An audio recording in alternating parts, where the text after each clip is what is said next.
ただ、暑さもだから場所によっていわゆる風景というか光景がだいぶ変わりますね。そうですね。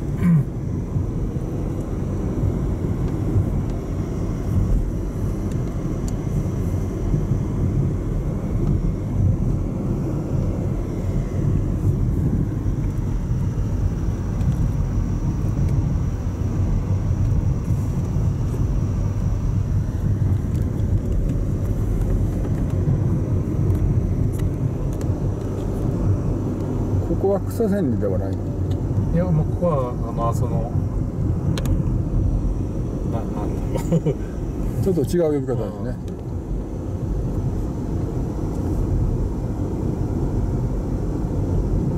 若干下が見えるようになってますよね。ああ、カルデラのここら辺がちょっと見える。